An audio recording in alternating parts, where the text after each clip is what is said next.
Personne n'est comme lui. Dans le ciel, sur la terre, sous la terre, il n'a pas de comparable. Il est l'incomparable. Il est l'imbattable. Il est l'insondable. Il est l'invincible. Il est l'inégalable. Il est l'incommensurable. Celui que nous élevons ce matin. S'il te plaît, est-ce que tu peux prendre quelques minutes? Élever ta voix, adorer ce Dieu pour qui nous sommes là ce matin. Adorer ce Dieu sans qui nous ne sommes rien. Sans lui, nous ne sommes rien. Mais sans nous, il reste Dieu. Parce que de l'éternité à l'éternité, il est Dieu. Avant que nous soyons, lui, il fut. Avant que nous existions, lui, il était déjà là. Il est celui qui était, qui est, qui vient.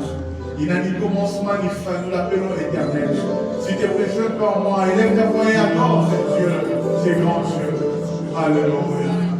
Alléluia. Élève ce grand Dieu. Élève ce grand Dieu. Élève ce grand Dieu. En ces lieux, seul son nom peut être élevé. Aucun autre nom ne peut être élevé si c'est le nom de Jésus. Car sur la terre, dans le ciel, il n'y a aucun autre nom qui est donné parmi les noms par lesquels nous avons été sauvés. Si c'est le nom de Jésus, le nom de Jésus.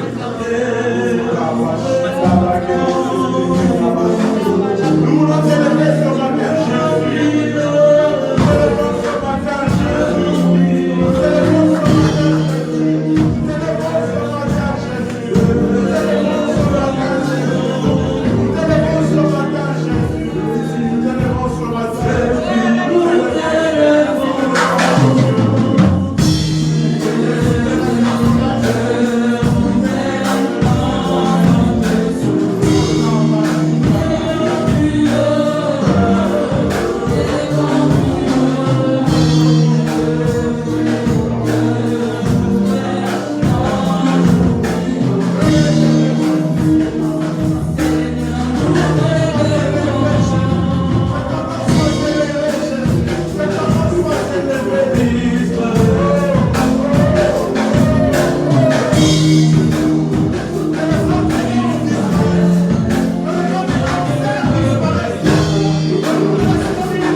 C'est Dieu qui est bon, c'est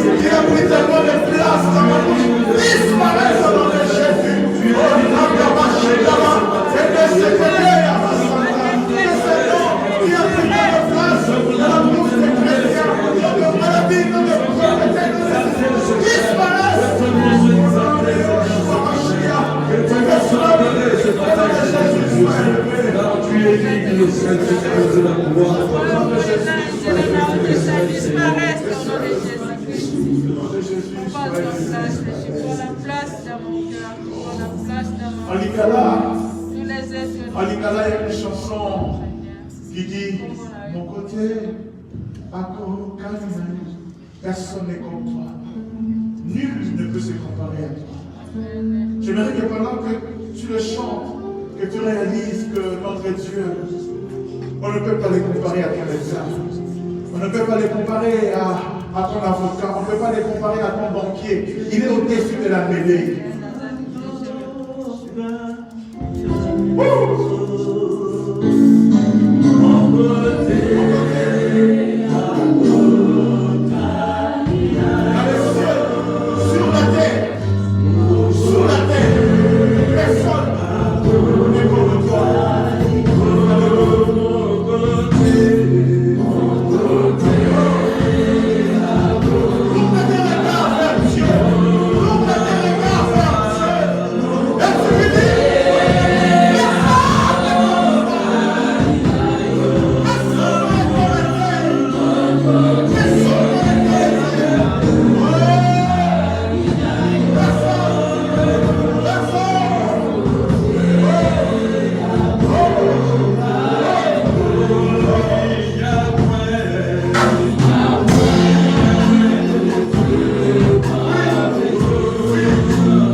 Mais le Dieu qui a créé aussi la fourmi. Papa, tu contrôles les grandes choses, mais tu contrôles aussi les détails de notre vie.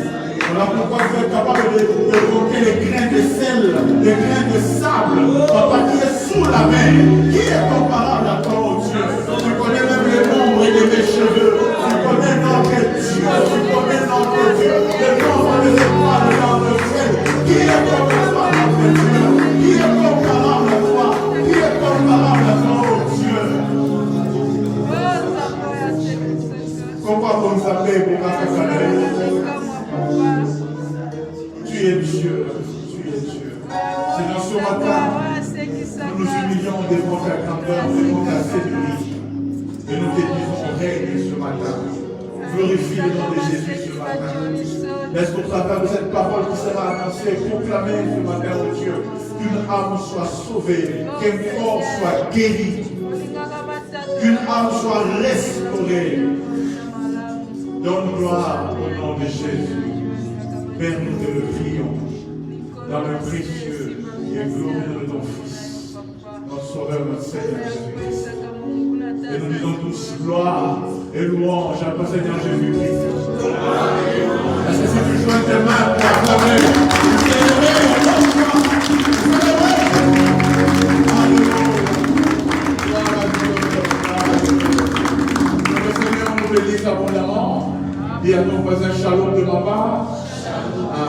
Dis aussi à l'autre voisin shalom de ma part. Regardez celui qui est derrière moi, dis-lui shalom. Gloire à Dieu. Alors, comme nous sommes debout, nous allons en profiter pour lire la parole du Seigneur. Ceux qui ont été pressés à s'asseoir, s'il vous plaît, nous nous levons pour honorer la parole. Nous sommes dans Jean chapitre 1er. Jean chapitre 1er, le verset 4. Pardon, le chapitre 4. Je dis Jean chapitre 4, du premier verset jusqu'au 8e verset. Oral, merci beaucoup.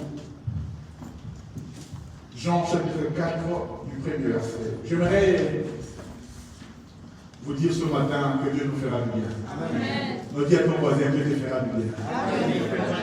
J'aimerais aussi saluer tous ceux qui nous suivent en ligne et tous ceux qui sont connectés. Je prie Dieu que la puissance qui va se manifester en ces lieux traverse les ondes et vous touche aussi. Au nom de Jésus. Faites bien d'être là. Dieu nous fera du bien. Jean chapitre 4, du premier verset jusqu'au 8e verset. Je vous prie, ceux qui ont des téléphones dans leur Bible, mettez ça en mode livreur ou en mode avion pour que ça ne sonne pas durant la prédication. Vérifiez que c'est en mode avion ou tout au moins en mode livreur. Je sais que maintenant les téléphones servent aussi des Bibles, mais faites en sorte que ça ne dérange pas durant le culte. Jean chapitre 4, du premier verset jusqu'au 8e verset. Je lis la parole au nom de Jésus. Amen. Le Seigneur apprit que le pharisien avait entendu dire qu'il faisait et baptisait plus de disciples que Jean. À vrai dire, Jésus ne baptisait pas lui-même, mais c'était ses disciples qui le faisaient. Alors il quitta la Judée et retourna en Galilée. Comme il devait traverser la Samarie, il arriva dans une ville de Samarie appelée Sichar, près du champ que Jacob avait donné à son fils Joseph. Là se trouvait le puits de Jacob. Jésus fatigué, quelqu'un me l'a dit, Jésus fatigué. Jésus fatigué du voyage était assis au bord du puits. C'était environ midi.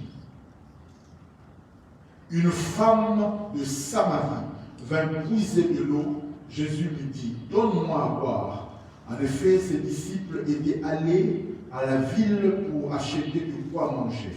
La femme samaritaine lui dit, comment toi, qui es juif, tu me demandes à boire, à moi qui suis une femme samaritaine? Les Juifs, en effet, n'ont pas de relation avec les Samaritains. Verset 10, je vais m'arrêter là pour aujourd'hui. Jésus lui répondit, si tu savais quel est le cadeau de Dieu et qui est celui qui te dit, donne-moi à boire, tu lui aurais toi-même demandé à boire et il t'aurait donné de l'eau vive. Parole du Seigneur. Amen. Parole du Seigneur. Que le Seigneur bénisse sa parole. Merci de prendre place. Si tu es assis, si tu as posé ta Bible, s'il te plaît, prends 5 secondes, acclame la parole de Dieu. Acclame bien la parole de Dieu. Cette parole nous va nous faire du bien ce matin. Amen. Amen. Amen. Donne-moi un amen plus que ton voisin. Amen. Depuis le dimanche passé, nous sommes en train de parler autour de ce thème quand Dieu te fixe un rendez-vous. Quand Dieu te fixe un rendez-vous. Nous avons dit que par rendez-vous, nous entendons une rencontre convenue entre deux ou plusieurs personnes, mais aussi un lieu fixé pour une rencontre. Et nous avons dit qu'il arrive que Dieu puisse nous fixer rendez-vous et nous en sommes conscients. Quand Dieu parle à Abraham, il lui fixe rendez-vous pour qu'il aille sacrifier son fils Isaac. Il lui indique même le lieu de la rencontre. Donc quand Abraham se déplace, c'est conscient que j'ai rendez-vous avec Dieu. Mais nous avons aussi dit qu'il y a des moments où ce n'est pas Dieu qui te fixe rendez-vous, mais c'est l'homme qui s'impose au calendrier de Dieu. C'est l'homme qui vient un peu comme fixer rendez-vous à Dieu. Mais Dieu, entre guillemets, comprenez-moi très bien, et j'ai cité sur le guillemets, Dieu ne sait pas forcément que celui a fixé rendez-vous. J'ai pris l'exemple de la femme qui perdait du sang. Elle s'est dit en elle-même, si je vais, touche le pan de sa robe, je serai guéri. Et quand elle vient, elle touche le pan de la robe de Jésus. La Bible dit Jésus ne savait pas qui l'avait touché. Je vous rappelle que Dieu est omniscient. Il connaît tout. Donc voilà pourquoi j'ai insisté sur le guillemets. Amen. Il dit, mais qui m'a touché? Cette femme-là s'est imposée au calendrier des dieux. Maintenant, dans un troisième sens, j'ai aussi dit qu'il y a des moments où c'est Dieu qui te fixe rendez-vous, mais toi tu l'ignores. Dieu a un rendez-vous avec toi, mais il ne te dit pas que tu as rendez-vous. Tu sors de ta maison comme par hasard. Tu sors de ta maison comme si de rien n'était. Je me rappelle encore, la Bible nous parle de Siméon. La Bible dit, poussé par le Saint-Esprit, il s'est rendu au temple. Il ne sait pas vraiment pourquoi est-ce qu'il devait se rendre au temple. C'était peut-être même pas le jour du culte, mais il a senti qu'il devait aller au temple. Mais ce qu'il ne savait pas, Siméon, c'est que c'était le jour où la promesse qui lui a été faite devait avoir lieu. Parce que Dieu lui avait dit, tu ne mourras pas si tu ne vois pas encore le Messie. Mais ce jour-là, il ne savait pas pourquoi, mais il devait partir. Et quand il est parti, il a rencontré sa promesse. Et c'est de ce rendez-vous-là que je parle depuis le dimanche passé. Dieu te fixe rendez-vous, mais tu ne sais pas forcément que Dieu t'a fixé rendez-vous. Je ne sais pas pourquoi tu es venu ce matin, mais je voudrais te dire que tu as un rendez-vous avec le Dieu qui guérit. Tu as un rendez-vous avec le Dieu qui bénit. Je disais, tu as un rendez-vous avec Dieu. Amen. Tu as quitté ta maison, tu ne le sais pas. J'ai une bonne nouvelle pour quelqu'un. Tu sais, le jour où Dieu va décider de changer ta vie, le ciel ne sera pas rouge. J'ai dit, le jour où Dieu a décidé de changer ta vie, le ciel ne sera pas jaune. Le ciel sera tel qu'il a toujours été. Tu te seras levé comme tu t'es toujours levé le matin. Tu vas aller brosser. Mais c'est que tu ne sais pas. À 12 h du dimanche 20 février 2022, c'était le jour où tout allait basculer. Et tout bascula. Il y a des jours où Dieu veut nous rencontrer. Il y a des jours où Dieu fixe un rendez-vous, mais nous l'ignorons. C'est le cas de cette femme qu'on appelle abusivement la prostituée samaritaine, la femme samaritaine. Oui, c'est vrai qu'elle était samaritaine. Certains la qualifient de prostituée. Mais peu importe comment les hommes te qualifient, Dieu t'a fixé un rendez-vous. Je disais, Dieu t'a fixé un rendez-vous. Et si ça continue, Dieu t'a fixé un rendez-vous. Cette femme, la Bible dit, à midi, elle a quitté sa maison pour aller puiser de l'eau. Plusieurs raisons peuvent expliquer pourquoi est-ce qu'elle n'est pas allée puiser de l'eau avec les autres femmes. Parce que de coutume, les femmes puisent de l'eau très tôt le matin. Très tôt le matin, les femmes se lèvent et généralement pour éviter des agressions, les femmes vont en groupe. Elles vont à plusieurs pour éviter certaines agressions. Cette femme-là n'est pas partie avec les autres femmes, sûrement parce qu'elle avait une très mauvaise réputation. Les autres femmes ne voulaient pas la fréquenter, parce que plus tard Jésus va lui dire que tu as eu 5 hommes, et même 5 maris, et même celui-là que tu as, n'attendrait même pas ton mari. C'était une femme croqueuse des hommes. Et sûrement, dans la ville, aucune femme ne voulait la voir avec son mari. Et donc les autres femmes la fuyaient un peu. Ce qui peut expliquer qu'elle attendait peut-être que les autres femmes aillent d'abord, et puis elle, à midi, toute seule, en plein midi, en plein jour, elle allait puiser de l'eau. Et ce que j'aime, c'est que non pas seulement elle venait seule, mais aussi Jésus a fait en sorte qu'il reste seul. Jésus marchait avec plusieurs disciples. Nous connaissons le 12 disciples, les 12 apôtres. Mais vous devez savoir que Jésus n'avait pas seulement, quand il marchait, les 12 apôtres avec lui, Jésus avait plusieurs apôtres. C'est vrai que parmi plusieurs disciples, il en a choisi 12 qu'il a appelés les apôtres.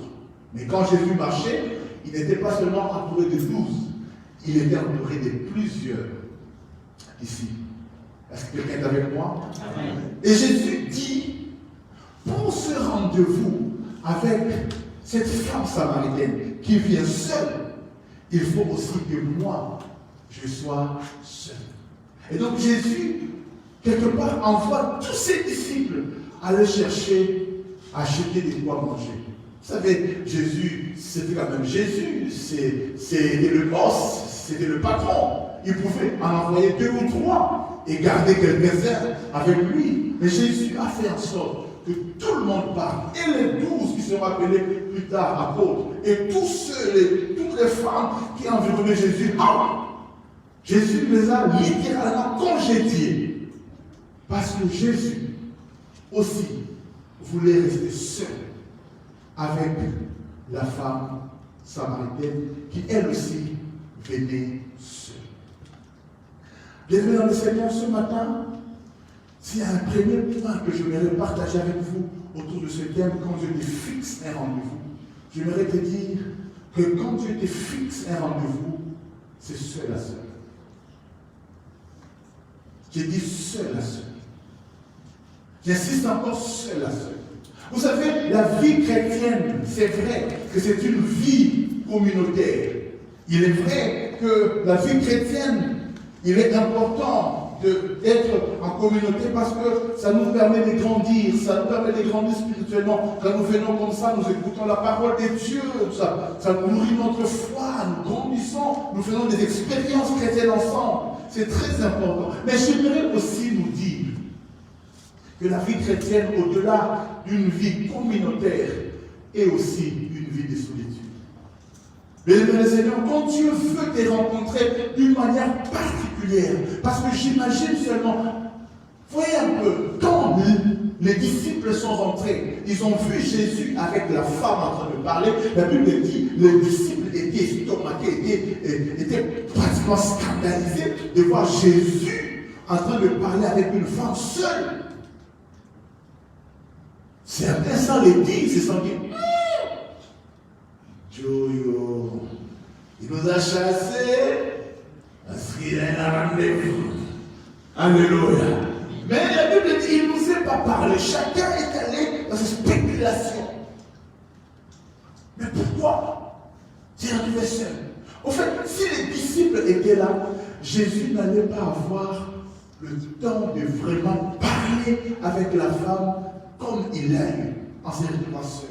Déjà, les Juifs purs, comme les disciples de Jésus, n'allaient pas accepter que Jésus parle à une Samaritaine. Parce que la Bible dit il n'y a pas de relation entre les Juifs et les Samaritains. Alors Dieu s'est organisé pour que tous les disciples partent, pour qu'ils restent seuls avec la femme. Bien-aimé dans le Seigneur, je viendrai te dire ceci. Quand Dieu veut te visiter et quand Dieu veut faire quelque chose pour toi, Dieu va s'organiser pour que tu sois seul. Seul avec lui. Seul avec lui. Voilà pourquoi je vais dire à quelqu'un, ne t'étonne pas, ne t'effraie pas si les gens autour de toi te quittent. Quand les gens parfois commencent à t'abandonner, sache que tu es prêt de rencontrer le Messie. Je dis, quand les gens commencent à te quitter, sache que parfois tu es prêt à rencontrer le Messie. Quand Dieu veut travailler dans ta vie, Dieu parfois va enlever des gens autour de toi. Parce qu'il y a des gens autour de toi qui sont comme des parasites, qui sont comme des pesanteurs. Alors Dieu va faire en sorte qu'autour de toi, certaines personnes disparaissent. Que lui reste le seul. Et tous les autres non. Disparaissent. Dieu va faire en sorte que tout disparaisse autour de toi. Et je sais une chose, que quand les gens commencent à te quitter, parfois ça fait mal. Parfois ça fait mal.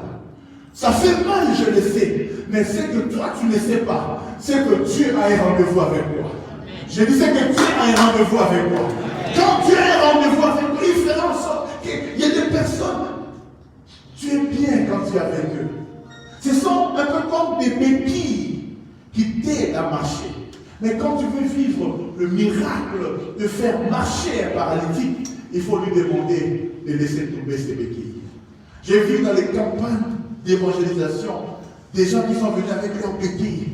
Et quand le prédicateur prie pour eux, il leur dit, jette tes béquilles. Il y a aussi longtemps, que tu ne jettes pas tes béquilles, tu ne vas pas expérimenter ta restauration, ta guérison. Ça demande de la foi, ça demande de la confiance, mais il faut passer par là.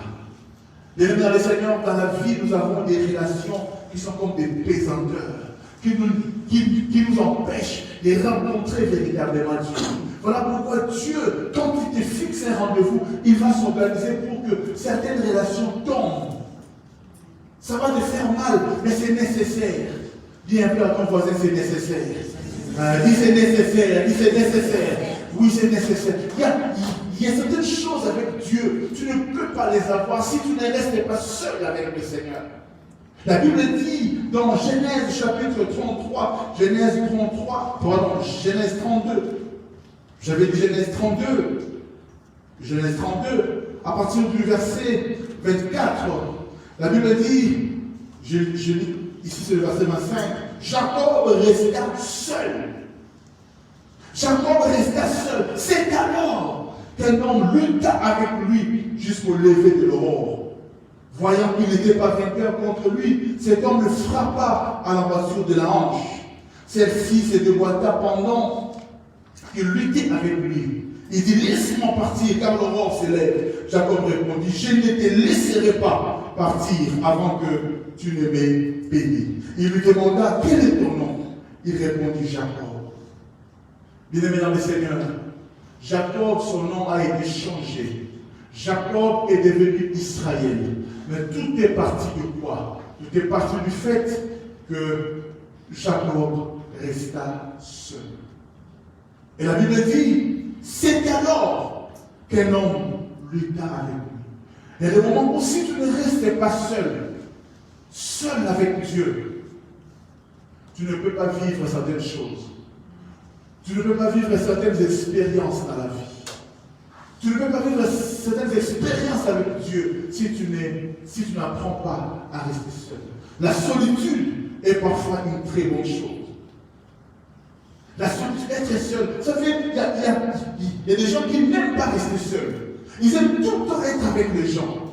Et s'il n'a pas des gens physiques, il a des gens virtuels. Même quand il est seul, il est tout le temps en train d'aller sur Facebook. Parce qu'il n'aime pas être seul. Et dans le Seigneur, j'aimerais te dire ceci. Il y a des moments où Dieu veut te parler. Mais tu n'es pas seul. Quand je dois dire certaines choses à ma femme, je ne les dis pas quand tout le monde est là. Il faut qu'on se retrouve seul à seul. Il y a des choses que Dieu ne te dira pas aussi longtemps que tu es entouré des gens, aussi longtemps que tes pensées ne sont pas avec Dieu. Dieu aimerait que tu sois seul. Seul, parfois dans le silence, c'est là où Dieu vient te parler. Ta vie est entourée de beaucoup de bruit, beaucoup de pesanteurs. Alors Dieu aimerait que tu sois seul.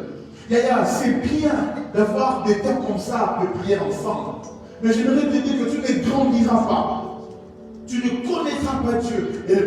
Et plaise à Dieu, le dimanche prochain, je parlerai sur comment est-ce que cette femme-là a découvert les différentes dimensions de Jésus. Mais il a découvert comment? Parce qu'elle est restée seule avec Jésus. Il y a certaines choses que Dieu va te parler pour ta foi chrétienne, pour ta vie, pour ton ministère, pour ton futur, mais pas forcément ici à l'église. Il y a des moments où tu dois être seul avec Dieu.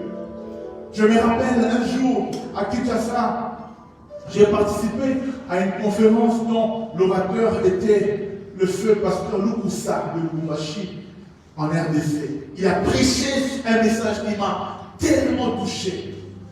Je me suis enfermé chez nous, à la maison, pendant 3 jours. J'ai dit à Dieu, Seigneur, j'ai pris ce message-là, j'ai commencé à prier avec. Et ce jour-là, Dieu m'a parlé. J'étais seul et Dieu m'a fait des promesses. Certaines choses que j'ai vues aujourd'hui, c'est en ces 3 jours de prière seul que Dieu m'a parlé. J'aimerais encourager les chrétiens. Je ne veux pas avoir affaire à des chrétiens superficiels. Vous savez, si vous n'êtes que de chrétiens superficiels, au premier vent, vous serez balayés. Mais il faut être des chrétiens qui ont des racines. La Bible dit, et du reste, nous nous appelons les palmiers. La Bible dit, le juste croisse comme les palmiers. Et vous savez que le palmier, avant de commencer à croître, avant de commencer à s'élever, qu'est-ce qu'il fait d'abord? Il s'enracine. Le palmier va profondément s'enraciner. Certains botanistes disent que ce que vous voyez à l'extérieur, l'odeur du palmier à l'extérieur est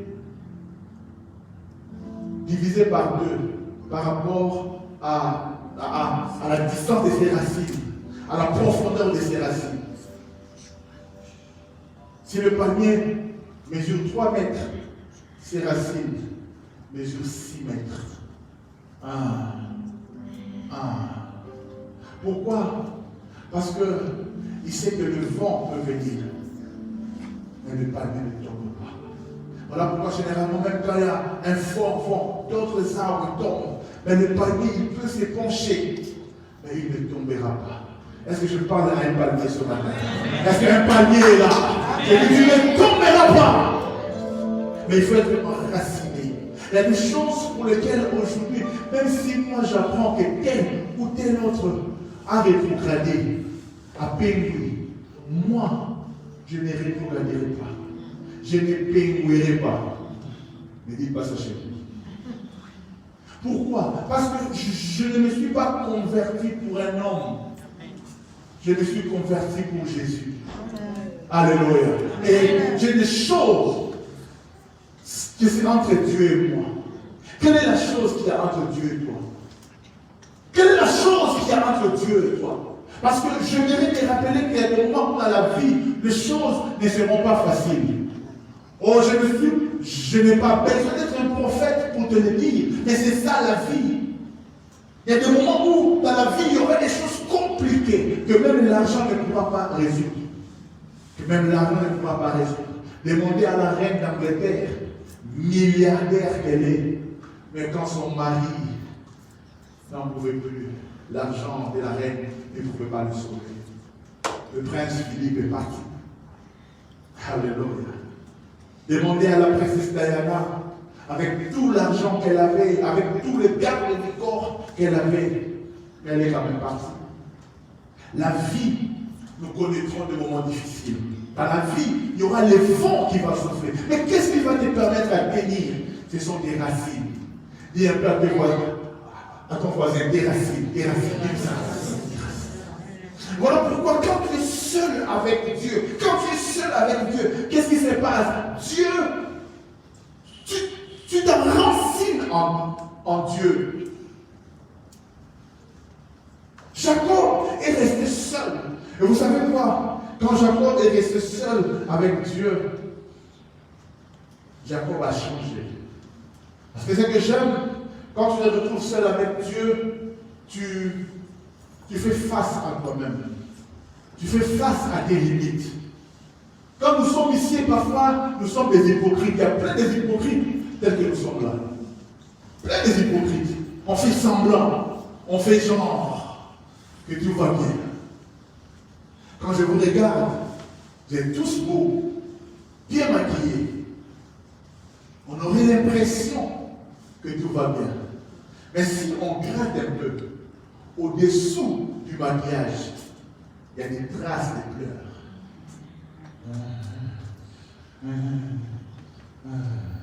Quand tu rentres chez toi à la maison, tu enlèves ce maquillage-là, tu sais que rien ne va.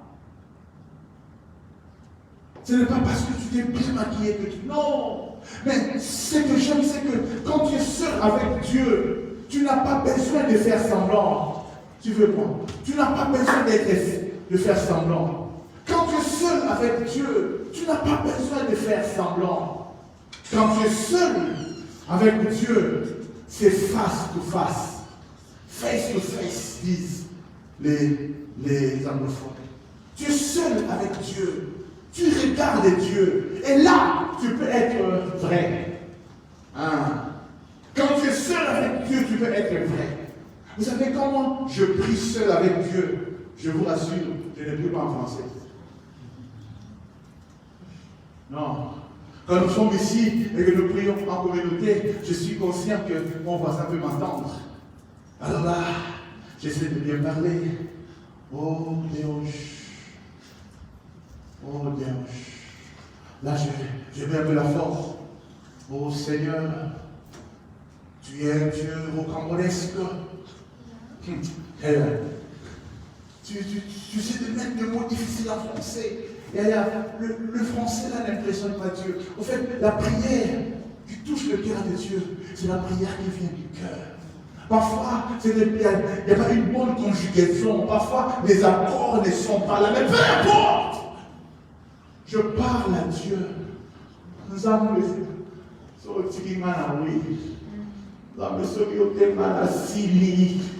Seigneur, tu parles à Dieu. Tu ne fais pas semblant.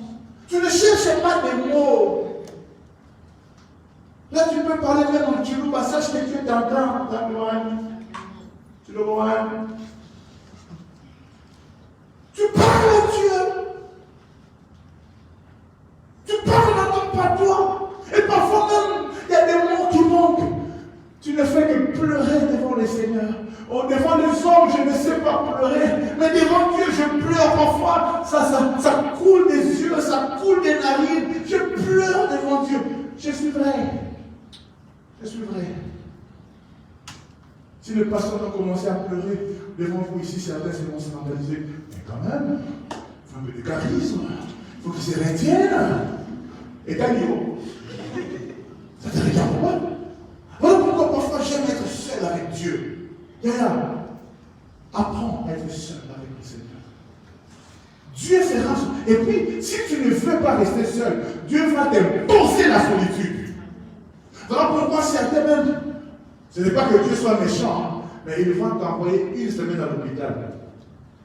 Là, tu restes un peu seul. Et puis toi-même, quand tu t'envoies à l'hôpital, pas pour te tuer, hein, juste parce qu'il va être seul avec toi. Tu amènes encore le téléphone. Frère, c'est bon. Mais comment comprendre? Je voulais être seul avec toi. Alléluia. Est-ce que tu me comprends? Dans la vie, il y a des gens qui doivent partir. Et il y a des gens qui partent. Voilà pourquoi même la Bible dit dans Jérémie chapitre 17, au verset 5. Jérémie 17, verset 5. J'avais dit Jérémie 17, verset 5. Le pasteur a dit Jérémie 17, verset 5. Dis à ton voisin, le pasteur a dit Jérémie 17, 5. Dis-lui ça, dis-lui ça. Dis-lui ça, dis-lui ça, dis-lui ça. Dis-lui ça. Dis-lui. Va. Fais. Jérémie 17, combien? Qu'est-ce que je dis? Maudit soit l'homme qui se confie en l'homme. Maudit soit l'homme qui se confie en l'homme. Cette femme-là pensait certainement que son bonheur ne dépendait que des hommes. Oh, j'aimerais dire à une femme ce matin, ton bonheur ne dépend pas d'un homme. Parce que l'homme peut partir. Si ce n'est pas par le divorce, c'est même par la mort. L'homme peut partir. Ta vie ne dépend pas d'un homme. Ta vie dépend de Dieu. Ta vie dépend de Dieu. Dieu voulait rester seul avec cette femme-là qui avait déjà eu 5. Il y avait encore une autre qui était là. Et si Marie, mais Jésus voulait lui faire comprendre que ta vie ne dépend pas de l'homme. Ta vie, ta destinée, telle que je t'ai créée, ce n'est pas pour dépendre de l'homme. Non. Ton bonheur n'est pas lié à un homme. Ton bonheur est lié à Dieu. J'avais dit ton bonheur est lié à Dieu. Amen. Il y aura les circonstances de la vie qui peuvent faire que ce mari-là qui hier t'a dit I love you baby. Ce mari-là qui t'a écrit le poème du genre si tu n'es pas là, je ne sais pas vivre. Tu es mon oxygène du matin et sous quand tu n'es pas là, je n'arrive pas à manger. Tu es mon appétit du matin.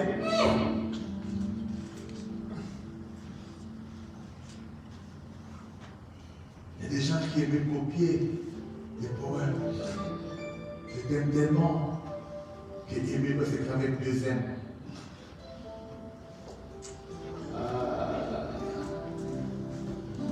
Là, des bosses, des gars, dans le profil, copier des poèmes, des écrits qu'ils envoient. Il y a des chansons, des Céline Dion, et puis il écrit I always love you. Yaya, malgré tous ces poèmes-là qu'il écrit, il peut toujours te décevoir demain. Amen. Je dis, il peut toujours te décevoir demain. L'homme peut te décevoir. C'est lui qui t'a mis sur un piédestal, peut te faire descendre aussi demain. C'est lui qui t'a dit, tu es la plus belle fleur de mon jardin secret. Tu es la rose qui n'a pas des épines. Demain, il te dira que le cauchemar de ma vie. C'est ça la réalité. Tu ne peux pas te fier à un homme, tu ne peux pas te fier à une femme. Non. Maudit soit l'homme qui se confie à l'homme. Voilà pourquoi j'aimerais dire à quelqu'un, si tu viens à l'église pour un homme, tu peux être déçu. Le salut, ce n'est pas quelque chose de collectif. Le salut, ce n'est pas quelque chose d'héréditaire. Le salut, ce n'est pas quelque chose de familial, mon frère Joe. Le salut, c'est quelque chose d'individuel. Je prie Dieu que ce matin, que quelqu'un m'entende. Dieu veut être seul avec toi. C'est pourquoi il te fixe un rendez-vous. J'ai donné ma vie au Seigneur, j'étais très jeune. J'avais 11 ans quand j'ai pris connaissance de l'évangile. À 12 ans, j'ai eu mon baptême. J'ai eu une période difficile entre 14 et 16 ans. La puberté. À 17 ans, je suis revenu à la maison du Seigneur. Et depuis lors, je sers Dieu.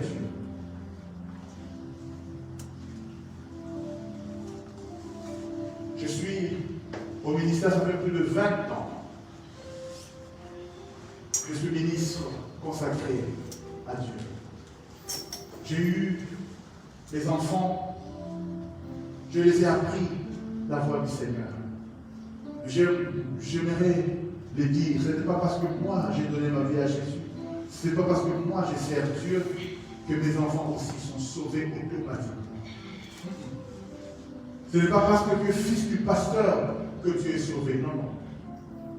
Il faut que tu fasses ta rencontre seule avec Dieu. Bientôt, j'avais au moins 18 ans, bientôt Eben aura aussi 18 ans dans quelques années. Ils pourront partir, voler de leurs propres ailes. Ce n'est pas parce qu'ils sont nés d'un père qui était pasteur qu'ils sont automatiquement sauvés, non. Ils doivent eux-mêmes faire leurs propres expériences. J'ai béni Dieu qu'ils ont accepté Jésus, qu'ils sont baptisés, et je ne les ai même pas forcés à le faire. Non. Parce que ce n'est pas, on n'impose pas les saluts à quelqu'un. Ce n'est pas parce que ton père est chrétien que toi aussi tu es chrétien. Oui, c'est vrai que quand on remplit parfois nos fiches, je ne sais pas si ça s'est rempli encore ici, parce que mon père est chrétien, je mets automatiquement, et religion chrétienne, c'est dans les fiches qu'on remplissait à l'époque. Non, mais ce n'est pas ça qui fait de toi un chrétien. Il faut que tu rencontres seul le Seigneur. Seul à seul. Ce n'est pas parce que maman est chrétienne, ce n'est pas parce que ton mari est chrétien, ou ta femme est chrétienne. Non. La vie chrétienne, c'est vie seule. Voilà pourquoi j'aimerais dire à quelqu'un, ne fonde pas ta foi sur un homme, parce qu'un homme peut faillir. Oh Yaya, tu peux apprendre demain que le pasteur que je suis m'a béni. Que ça n'arrive jamais au nom de Jésus. Amen. Mais j'aimerais juste te faire comprendre que même le pasteur peut rétrograder. Hein, Yadio? Parce que même le pasteur a des faiblesses. Même le pasteur est un homme. Ne fonde pas ta foi sur un homme. Tu risques d'être déçu. Quand tu viens à l'église, ne viens pas à l'église parce que tu vas rencontrer un homme. Tu risques d'être déçu. Viens à l'église parce que tu viens rencontrer Jésus. Et ceux qui sont venus rencontrer Jésus, acclament un peu pour ce Jésus-là. Ils sont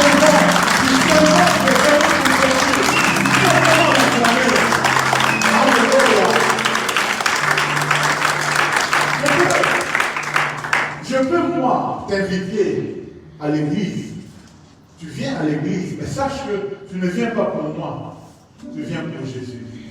Moi, je peux rétrograder. La personne qui t'a invité à l'église peut rétrograder. Alléluia. Tu peux être venu à l'église parce que Shadrach t'a invité. Et demain, tu peux entendre que Shadrach, après lui, il est devenu un escroc. Et toi, tu diras, moi, j'ai quitté l'église parce que Shadrach est devenu escroc. Non. Même si c'est Shadrach qui m'a invité, je ne viens pas à l'église pour Shadrach. Je viens à l'église pour Jésus. Je connais des pasteurs, quand je suis venu nouvellement en Christ, c'était des aînés dans la foi. Plus tard, ils sont devenus même des pasteurs. Mais aujourd'hui, ils sont nulle part dans la foi. Mais ce n'est pas pour autant que moi je vais rétrograder. Yaya, le salut est personnel. Le salut est individuel. Romains 14, verset 12.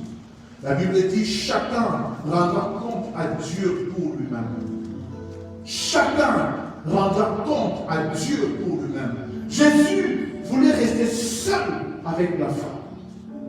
Jacob est resté seul avec Dieu. Et ce que j'aime, c'est que quand Jacob est resté seul avec Dieu, l'une des choses qui est arrivée, c'est quoi? C'est que Jacob, Dieu l'a frappé au niveau de la hanche. Et Jacob a commencé à boiter. Jacob, c'est cet homme fort. Jacob, c'est cet homme rusé. D'ailleurs, on l'appelait l'usurpateur. Il était malin, malicieux. Il pensait dribbler tout le monde par son intelligence. Il se sentait suffisant. Mais dans la présence de Dieu, Jacob a eu connaissance de ses faiblesses. Dieu a brisé son orgueil. Quand tu restes seul avec Dieu, Dieu brise ton orgueil. Il y a des choses en toi qui doivent être brisées. Mais ça ne sera pas brisé devant tout le monde. Mais c'est quand tu restes seul avec Dieu. Dans ton vrai visage est là devant toi. Quand tu te rends compte, toi tu penses que tu n'es pas orgueilleux, Dieu te dit, tu es un orgueilleux. Voilà. Seigneur, pardonne-moi. Tu es encore un impudique. Tu es encore dans la masturbation. Tu es encore dans le péché. Tu es encore dans l'adultère. Devant les gens, tu fais semblant. Mais quand tu es seul avec Dieu, tes faiblesses apparaissent. Jacob, qui devant les gens pensait être fort, est sorti de la présence de Dieu en train de boiter. En train de boiter. Jacob s'est rendu compte que je suis faible. Et vous savez, quand tu deviens faible, c'est alors que Dieu devient ta force. Quand tu penses encore être fort, Dieu te dira, ça va aller. Fais comme tu veux. Mais il arrivera un moment où les béquilles sur lesquelles tu t'appuies vont tomber. C'est en ce moment-là, quand papa n'est pas là, quand maman n'est pas là, quand les oncles ne sont pas là, quand les tantes ne sont pas là, tu n'as que Dieu. Quand Dieu reste la seule option que tu as, alors les miracles sont proches de toi. Je vais insister ici. Je dis, quand Dieu reste ta seule option, alors le miracle est proche de toi. Quand tu penses encore que l'avocat peut faire quelque chose, quand tu penses encore que le banquier peut faire quelque chose, quand tu penses encore que papa peut faire quelque chose, quand tu penses que maman est là, tu n'as pas besoin de Dieu. Dieu reste encore là. Mais il arrivera un moment où papa ne sera pas là. Il arrivera un moment où maman ne sera pas là. Voilà pourquoi Dieu nous demande comme parents d'enseigner à nos enfants la voix du Seigneur de leur enfance. Je n'ai pas besoin d'être prophète pour le dire. Mais je sais qu'un jour je partirai. Les enfants resteront seuls. Mais le Dieu que je vais enseigner, quand ils rencontreront certaines difficultés, ils pourront dire, Seigneur, souviens-toi de la foi de mon Père. Le Dieu que mon Père m'a enseigné. C'est sur toi que je compte, Seigneur. Compter sur papa, tu pourrais être déçu. Compter sur maman, tu pourrais être déçu. Cette femme-là, samaritaine, comptait tellement sur les hommes. Mais entre nous soit dit, si elle en a autant changé, parce que tous les hommes l'ont déçu, non? Hein? Le premier mari lui avait promis peut-être une maison, la maison n'est jamais venue. Le deuxième est venu, il lui a promis de l'amener à Dubaï. Dubaï n'est jamais arrivé. Le troisième lui a promis, je ne sais pas quoi. Les hommes font des promesses qui ne tiennent pas forcément. Le seul qui tient ses promesses à 100%, il s'appelle Jésus. Je dis le seul qui tient ses promesses à 100%, il s'appelle Jésus. Ce qu'il promet, il le fait. Ce qu'il te promet, il le réalise. Il est celui qui accomplit ses promesses. La Bible dit sa renommée s'est accrue à cause de l'accomplissement de ses promesses. Quand il te promet, il les réalise. Alors, ce matin, je vais dire à quelqu'un, accepte d'être seul avec Dieu. Dans ma vie de pasteur, dans ma vie de ministre de Dieu, oh, j'en ai tellement vu. J'en ai tellement vu. J'ai vu des gens qui te juraient pratiquement fidélité, mais qui t'ont laissé. C'est ça la vie. C'est ça la réalité de la vie. Il y a des gens qui te disaient, Dieu nous a envoyés chez toi pour te soutenir, mais qui finalement sont partis. Oh, je ne les en veux pas. Apprends ceci. Chaque personne vient dans ta vie pour une mission. Si sa mission finit, la personne doit partir. Ton amen me dérange un peu là. Ton amen me dérange un peu. Chaque personne qui vient dans ta vie vient pour une mission. Le jour où sa mission finira, tu le veuilles ou pas, la personne partira. Alors il faut apprendre à savoir libérer les gens, avec un cœur apaisé. Alléluia. Quand quelqu'un part, je ne laisse pas mon cœur pour devenir dur. Non. Je garde mon cœur prêt à recevoir les autres personnes. Parce que quand une personne partira à ta gauche, 10 autres viendront à ta droite. Ton amen me dérange. Les gens doivent partir. La vie, c'est comme un transport dans le tram. Je ne parle pas du bus parce que certains ne vont pas comprendre. Parlons du tram. C'est toi qui es le maître de ta destinée, pas une autre personne. J'aurais pu dire Dieu est le maître de ta destinée. En tout cas, ça se passe entre toi et Dieu. Mais durant ta destinée, toi et Dieu, vous savez la destination. Quand je quitte Solo, je vais à l'hôpital Nord. Le chauffeur, la compagnie de Saint-Pierre, c'est quoi? Stas. Ils savent, et le chauffeur, et la Stas. Et la Stas, c'est Dieu. Le chauffeur, c'est toi. Vous savez que la destination, c'est où? Hôpital Nord. Mais entre Solo et Hôpital Nord, il y aura des gens qui vont entrer. Il y a certains qui sont des compagnons de la destinée. Il ira avec toi de Solo jusqu'à l'Hôpital Nord. Ceux-là, ce sont les compagnons de la destinée. Alléluia. Mais certains vont entrer à Bellevue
quand ceux qui m'entourent,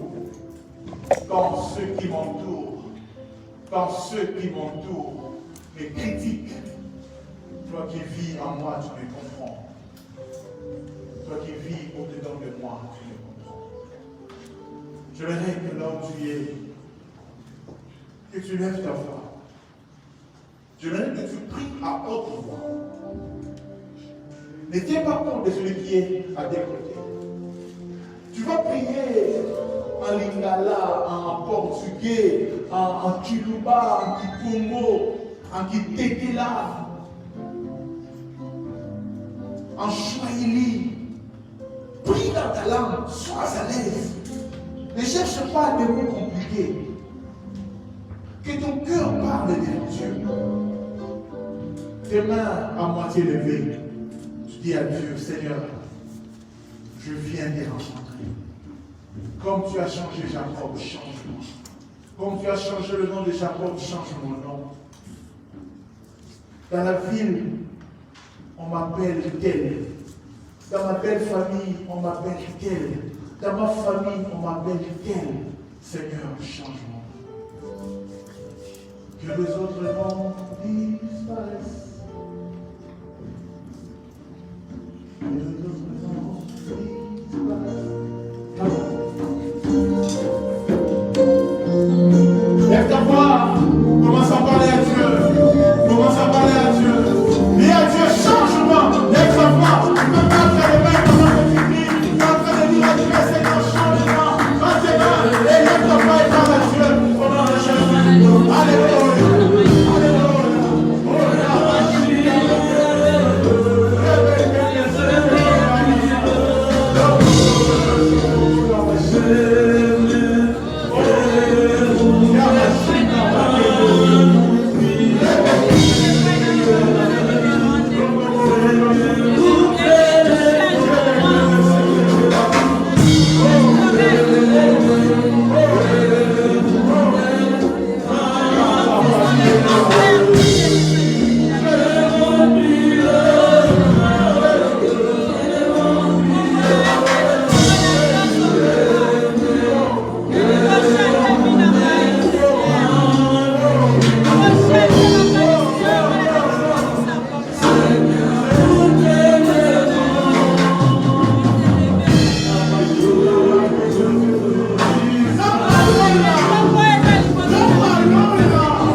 Seigneur, alerte-moi. Tout ce qui m'empêche de vivre de la foi, alerte-moi, Seigneur. Tout ce qui m'empêche de changer de nom, de devenir Jacob, et de devenir Israël. Je veux devenir Israël. Je veux devenir Israël. Seigneur, change-moi, oh Dieu. Change-moi, oh Seigneur. Change-moi, oh Papa. Change-moi, oh Majesté. Change-moi, oh Yahweh. Change-moi, oh Père éternel. Change-moi. Change-moi, change-moi, Seigneur. Je veux être comme Jésus. Je veux parler comme Jésus. Je veux marcher comme Jésus. Oh, l'homme de Galilée, l'homme de ton voile blanc, mon maître, mon Seigneur. Je veux marcher comme toi. Je veux parler comme toi. Je veux être seul avec toi, oh Dieu. Je veux être seul avec toi, Seigneur.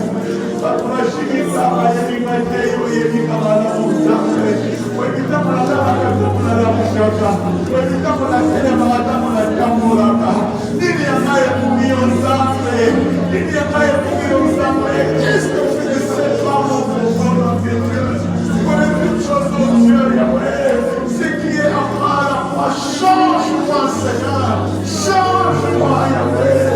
Oh, la machine.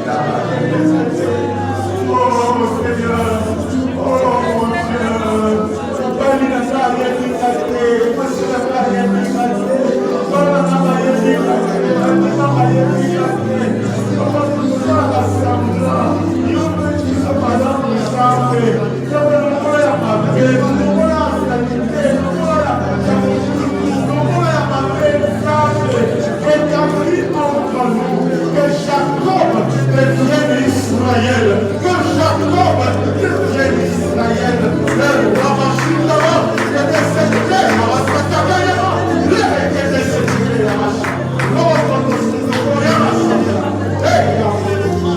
que le feu me dise qu'il est fort, que le pauvre me dise qu'il est riche, que la stérile enfant jusqu'à 7 enfants, que le célibataire se marie.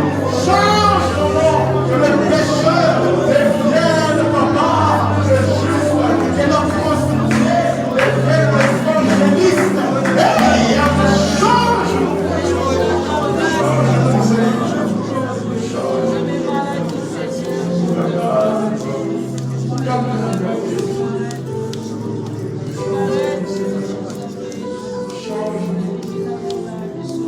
Ton père ne peut pas te changer.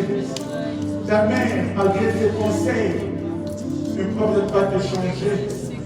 Celui qui peut te changer, le seul qui peut transformer ta vie, le seul qui peut changer même ton ADN, c'est Jésus. C'est Jésus.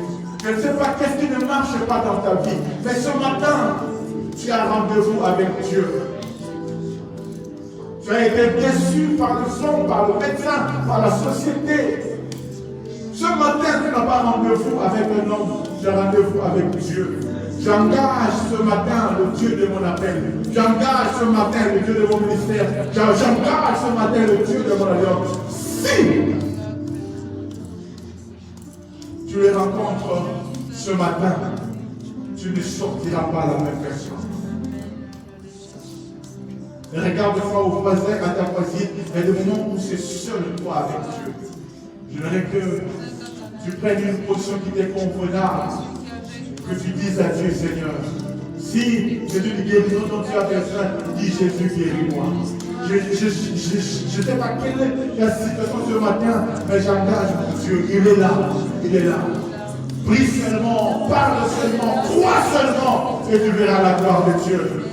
Que mon Dieu te rencontre dans ton besoin et dans ton problème. Lève tes mains et commence à prier au nom de Jésus. Commence à dire à Dieu exactement ce dont tu as besoin, en lui faisant totalement confiance.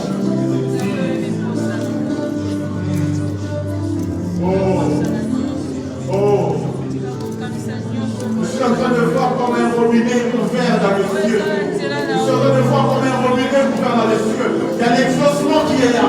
Il y a l'exaucement qui est là. Si tu peux prier ce matin, l'exaucement est au rendez-vous. Et la machine à ma gueule de Seigneur. Je vois comme un robinet ouvert dans les cieux. Il y a l'eau qui tombe. Il y a l'eau qui tombe. Il y a l'eau de l'exaucement. L'eau de la purification. L'eau de la purification. Ta vie est purifiée. Dieu va laver ton ventre. Il y a la machine à ma gueule. Tout ce qui était maladie dans ton corps est lavé.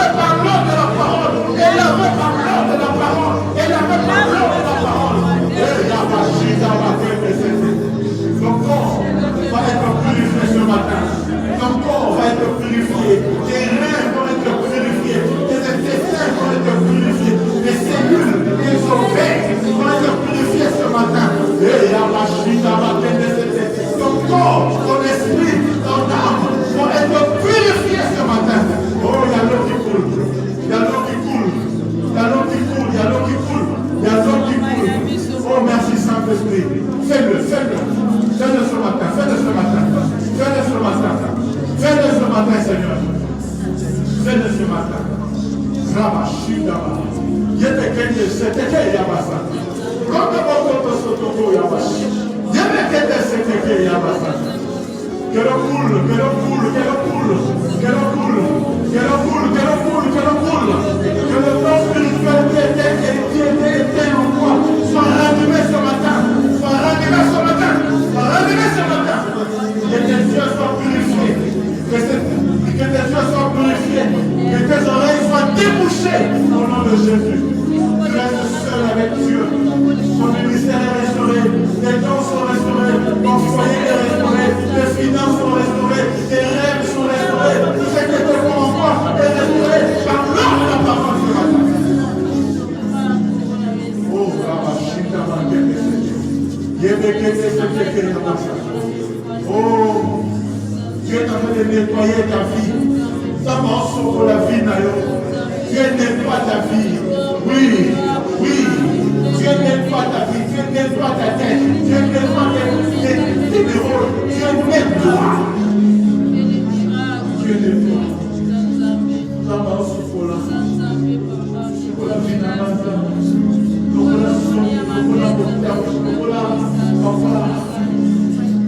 Solo,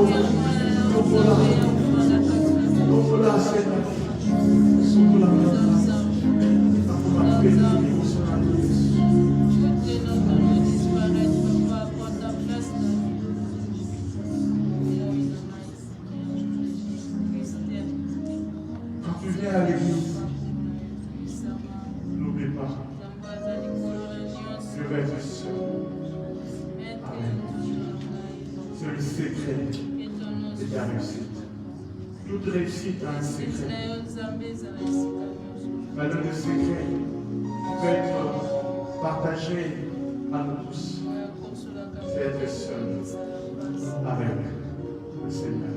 Tu peux remercier Dieu pour ce qu'il a fait pour toi ce matin. Lève-toi.